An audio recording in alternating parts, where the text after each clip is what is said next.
Welcome back to the podcast, everyone. Today we're tackling a bold, possibly controversial, but absolutely necessary topic. Hermione Granger is the true hero of the Harry Potter series.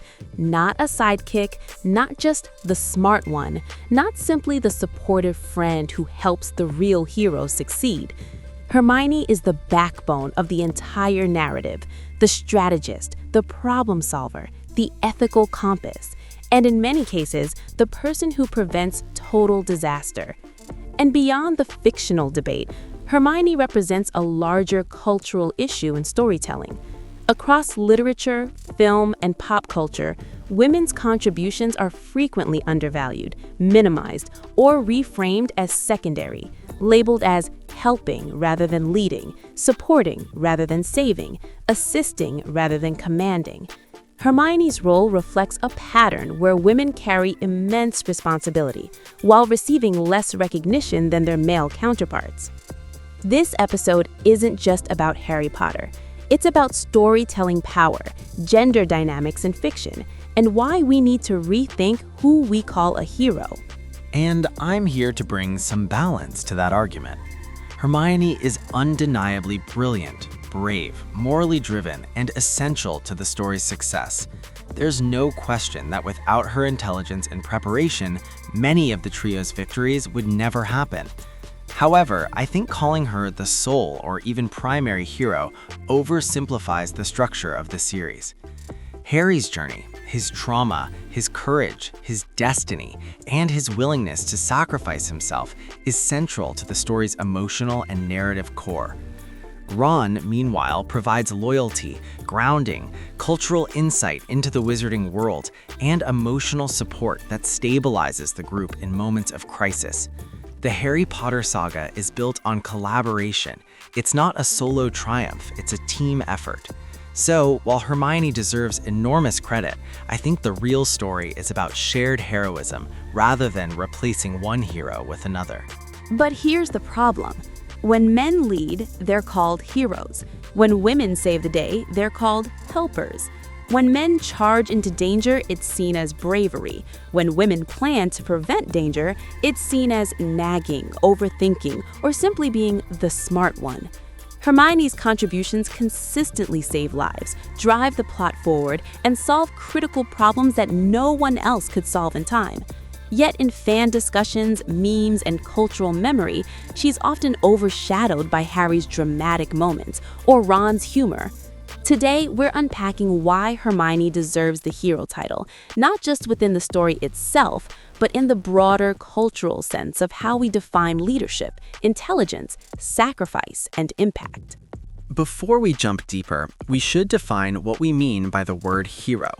Traditionally, the hero is the protagonist, the character whose perspective anchors the story, whose emotional journey shapes the narrative arc, and whose choices drive the climax. In Harry Potter, that's clearly Harry.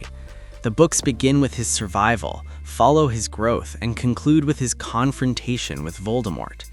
Harry fits the classic hero mold. He's marked by destiny, burdened by tragedy, guided by mentors, tested through trials, and ultimately forced to face his enemy head-on. From a literary standpoint, he is the hero because the story structurally revolves around him. That's a structural definition, not necessarily a moral, functional, or impact-based one. Being the main character doesn't automatically make someone the most heroic in terms of contribution or responsibility. If we define a hero as the person whose actions most consistently protect others, prevent catastrophes, solve problems, and create solutions, then we have to look beyond who gets the final confrontation. A hero is someone who reduces suffering, increases survival, prevents failure, and creates solutions. And when you measure heroism by effectiveness rather than spotlight, Hermione's role becomes impossible to ignore. Fair point, but Harry's heroism isn't just about spotlight, it's about sacrifice. He faces Voldemort repeatedly. He enters dangerous situations knowing he might die. He willingly walks towards his own death in Deathly Hallows. That level of courage, moral conviction, and emotional resilience is the heart of classic heroism. And Hermione is the one who makes sure he survives long enough to do that. She plans ahead. She studies threats before they become deadly. She prepares escape routes, counterspells, and resources. She thinks 5 steps ahead while others react emotionally or impulsively. If Harry is the sword, bold, brave, and visible, Hermione is the strategist who ensures the sword is sharpened, aimed correctly, and never swung blindly. Heroism isn't just charging into danger, it's preventing danger from becoming fatal in the first place. Let's talk evidence. Hermione doesn't just contribute occasionally, she solves or enables solutions to many of the series' biggest problems. She figures out how to get past Snape's logic puzzle in Sorcerer's Stone, a challenge explicitly designed to reward reasoning over brute force. She successfully brews Polyjuice Potion in Chamber of Secrets at age 12, mastering magic far beyond her peers. She researches basilisks, horcruxes, curses, magical law, forbidden texts, and ancient spells that no one else takes the time to study. She organizes and structures Dumbledore's army, including curriculum planning, secure communication through enchanted coins, and long-term resistance strategy. She makes the heartbreaking decision to wipe her parents' memories to protect them, sacrificing her own emotional stability for their safety. And in Deathly Hallows, she effectively becomes the logistical backbone of the mission, carrying supplies, preparing protective enchantments, planning escape strategies, and keeping the group alive when things fall apart. Hermione doesn't just assist, she drives progress. She keeps the story moving forward when others are stuck, afraid, or confused. I fully agree that Hermione is the intellectual engine of the group. Her discipline, work ethic, and foresight are unmatched. But intelligence alone doesn't make someone the central hero. Harry's emotional resilience, moral courage, leadership under pressure, and ability to inspire others also play a vital role. Harry's instincts, empathy, and willingness to act, even without all the answers, often move the story forward in ways Hermione wouldn't. They operate as complementary forces. But this is where cultural bias enters the conversation.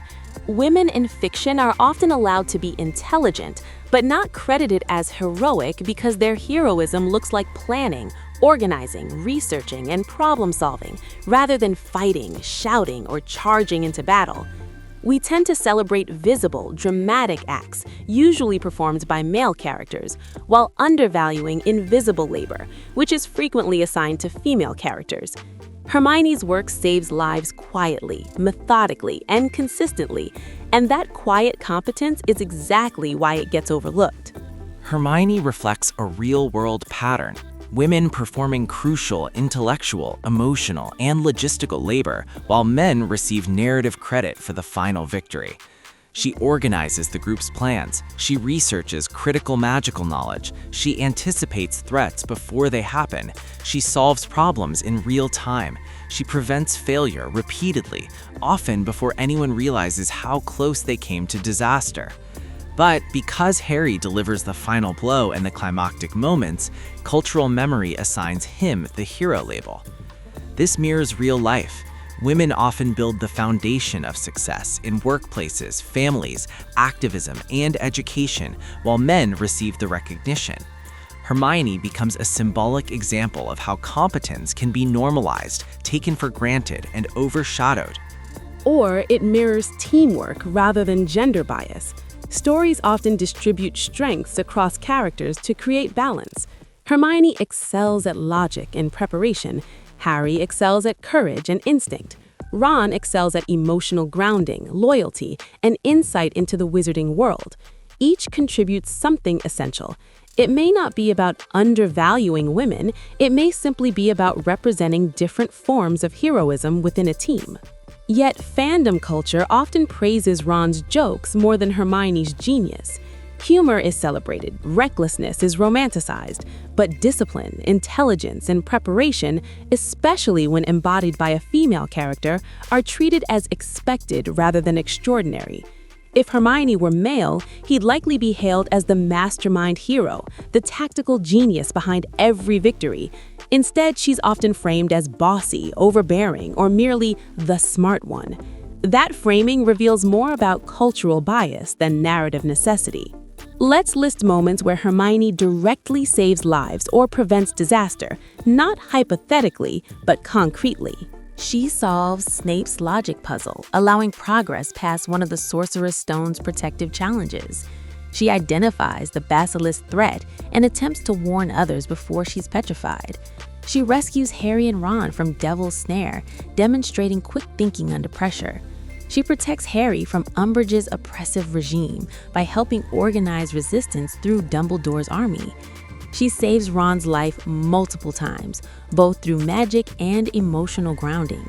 She keeps Harry alive during the Horcrux hunt through preparation, healing, planning, and defensive magic. She repeatedly prevents capture, torture, or death through fast thinking, including at Malfoy Manor. Without Hermione, the trio realistically wouldn't make it past Book 2.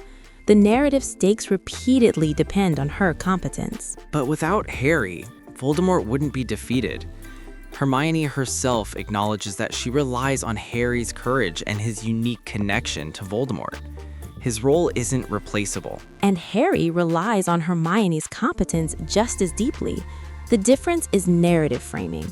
Harry is called the Chosen One. Hermione has no prophecy, no destiny, no magical protection. Yet she consistently shoulders responsibility, risk, and emotional burden without any guarantee of glory or survival. She chooses heroism, while Harry is assigned it. And that voluntary, sustained responsibility may be the most heroic act of all. Heroism isn't just about magical power, combat skill, or dramatic sacrifice. At its core, heroism is about values, about who chooses to stand up for others, who challenges injustice, and who fights for fairness, even when it's inconvenient, unpopular, or personally costly. Hermione's heroism lies in the causes she chooses to defend, often long before anyone else recognizes the problem. She fights for house elf rights, refusing to accept slavery as normal simply because it's tradition. She fights for Muggle-born equality, standing against prejudice in a society that openly discriminates. She challenges unjust laws that criminalize or marginalize vulnerable people. She pushes back against discrimination, whether it's blood purity ideology or institutional bias. She stands firmly against authoritarianism, refusing to comply blindly with corrupt leadership under figures like Umbridge or the Ministry. What makes Hermione different from many heroes is that she doesn't just battle villains, she challenges systems. She questions the structure of power itself, rather than only fighting the individuals who abuse it. That kind of moral courage is often harder, more controversial, and more revolutionary than simply defeating a villain in battle. True, but some of her activism, especially Spew, is flawed and even criticized within the story. Her efforts can come across as naive, overly aggressive, or disconnected from the perspectives of the very beings she's trying to help. At times, Hermione assumes she knows what's best without fully listening to house elves themselves, which complicates the idea of her moral authority. Her activism is well-intentioned but not always effective, and that opens the door to criticism. Exactly, and that's what makes her activism meaningful. Hermione isn't a perfect moral symbol. She's a flawed, evolving person who takes risks for what she believes is right. Flawed activism is still more heroic than passive acceptance. Hermione refuses to shrug and say, "That's just how the world is." She refuses to be silent. She refuses to normalize injustice. Heroism doesn't require perfection, it requires engagement. Hermione questions power, interrogates tradition, and challenges norms. That willingness to confront systems, even when she stumbles, is not just brave, it's revolutionary. We often frame Harry's sacrifices as the emotional core of the series, and rightly so. He loses his parents, grows up neglected, carries lifelong trauma, and ultimately walks towards his own death. His suffering is visible, dramatic, and central to the plot. But Hermione sacrifices too, and in many ways, her sacrifices are quieter, less visible, and therefore less celebrated. She erases her parents' memories, effectively removing herself from their lives to keep them safe, a devastating emotional decision that costs her connection, comfort, and identity. She risks torture at Malfoy Manor, enduring brutal interrogation without betraying her friends. She remains loyal when things feel hopeless, even when the mission becomes isolating, exhausting, and terrifying. She carries guilt, fear, and responsibility silently, often feeling pressured to be the strong one when others emotionally unravel.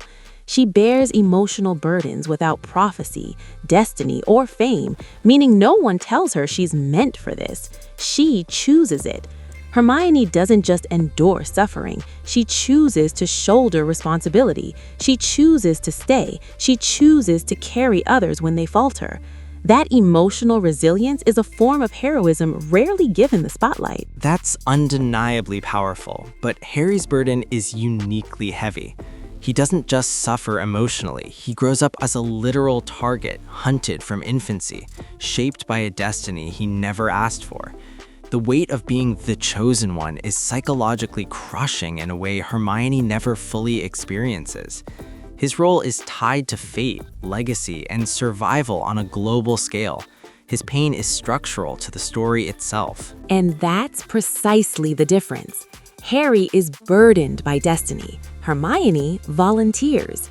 No prophecy forces her to stay. No magical bond compels her to fight.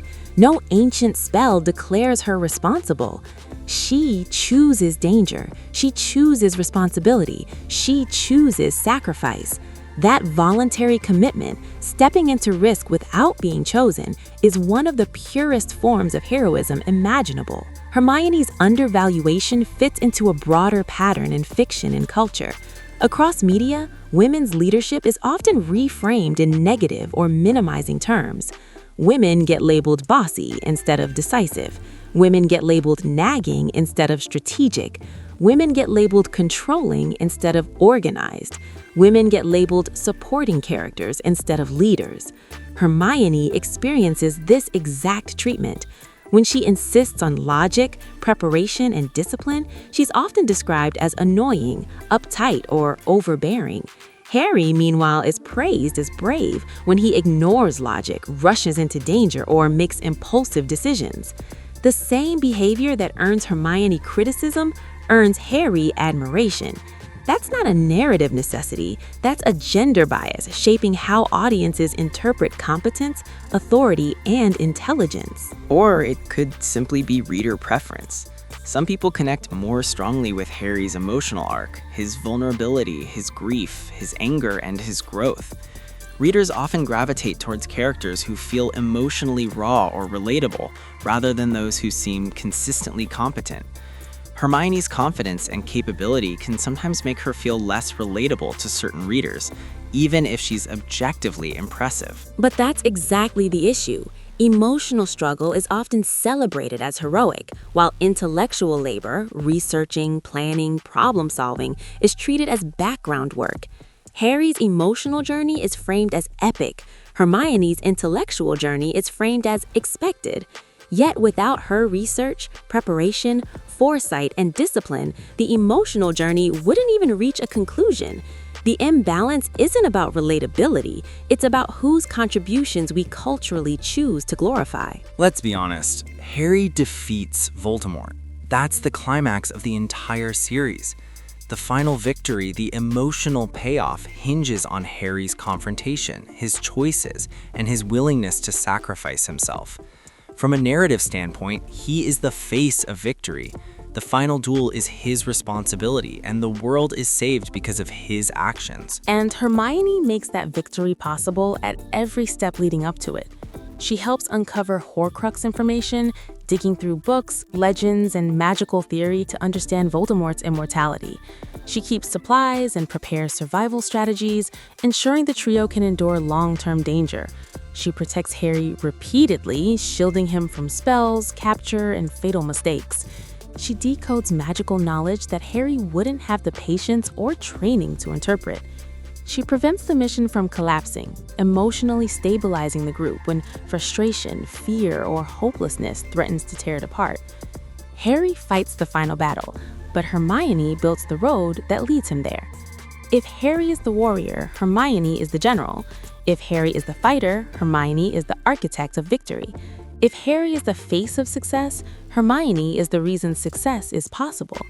Which role is more heroic? The one swinging the sword in the spotlight, or the one who ensures the battle is even winnable in the first place? Hermione represents a powerful and necessary model for girls, especially in a genre that historically prioritizes male heroes and sidelines female brilliance.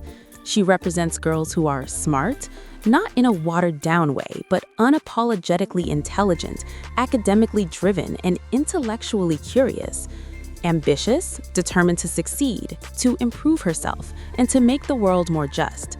Opinionated, willing to speak her mind even when it makes her unpopular or inconvenient. Politically aware, attentive to systems of power, inequality, and injustice in the wizarding world. Unafraid to challenge authority, whether that authority is a teacher, a government institution, or a cultural norm. Hermione models a form of heroism that isn't rooted in violence, brute force, or physical dominance. Instead, her power comes from intellect, preparation, ethics, perseverance, and moral courage. She shows that you don't need to be the loudest or strongest person in the room to be the most effective. For many readers, Hermione offers representation of a girl who was allowed to be brilliant, assertive, complex, and imperfect without apologizing for it. And that's absolutely valid. But Hermione isn't the only role model in the series.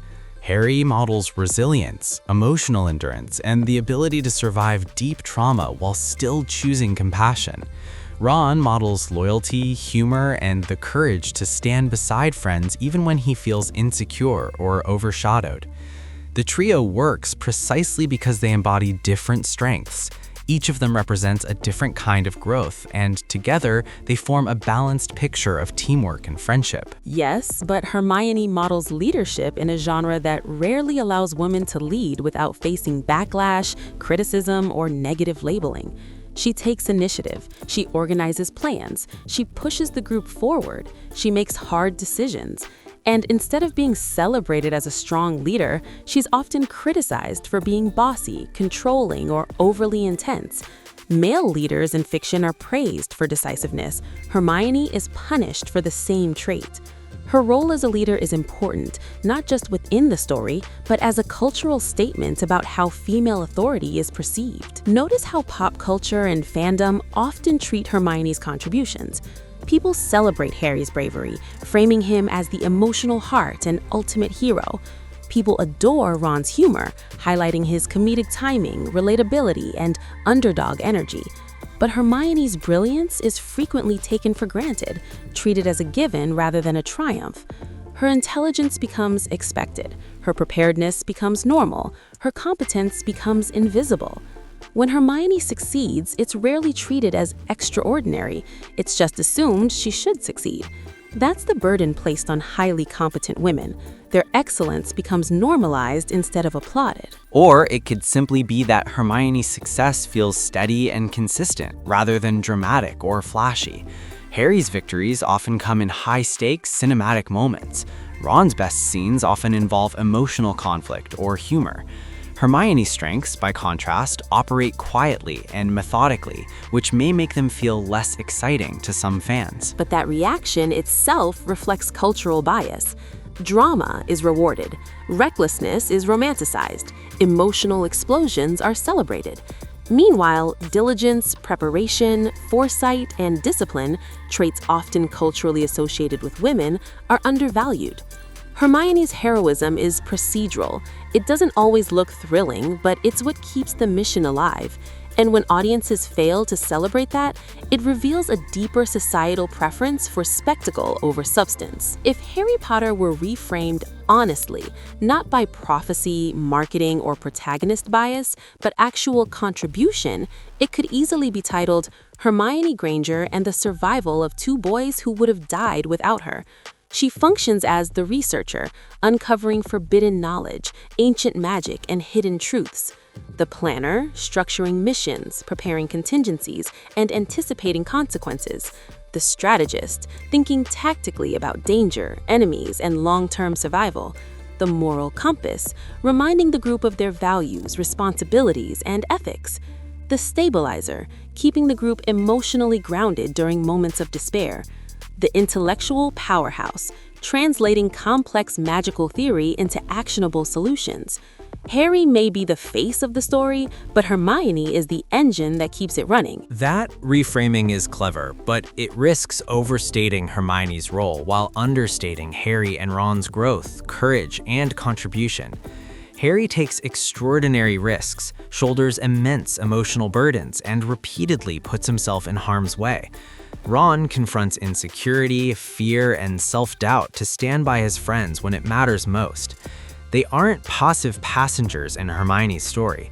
They evolve, sacrifice, and step up in meaningful ways. They absolutely do, but Hermione grows too, and in many ways carries more responsibility earlier in the series. She matures faster, bears heavier intellectual and emotional loads, and is often expected to be the dependable one long before the boys reach the same level of reliability. Her development isn't just personal, it's structural. She grows into a leader, a strategist, and a moral force while the narrative often continues to frame her as secondary. My closing stance is this: Hermione is indispensable. There's no denying her brilliance, her courage, or her impact. But the heroism of Harry Potter is shared. Harry's destiny, sacrifice, and emotional journey remain central to the narrative's meaning. His connection to Voldemort, his willingness to die, and his growth from abused child to selfless protector define the heart of the series. Hermione strengthens the story, but she doesn't replace Harry's role as its primary heroic figure. My closing stance is that Hermione embodies a form of heroism fiction consistently undervalues: strategic, intellectual, morally conscious, emotionally resilient, and system-challenging heroism.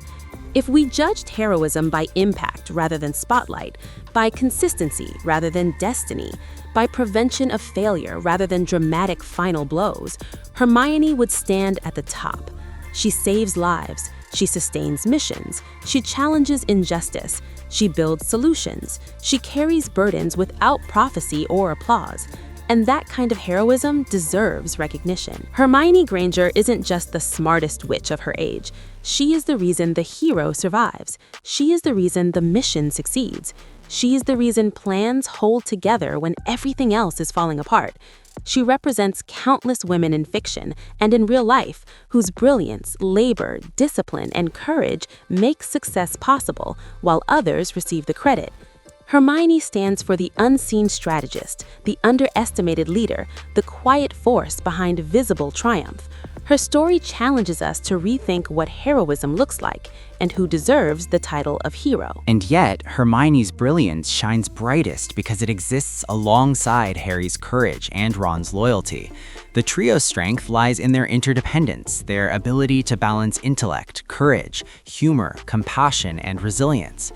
Maybe the real message of the series isn't about choosing a single hero, but recognizing that meaningful victory often requires multiple forms of heroism working together. Or maybe it's time we finally let Hermione be called what she is, the true hero of Harry Potter.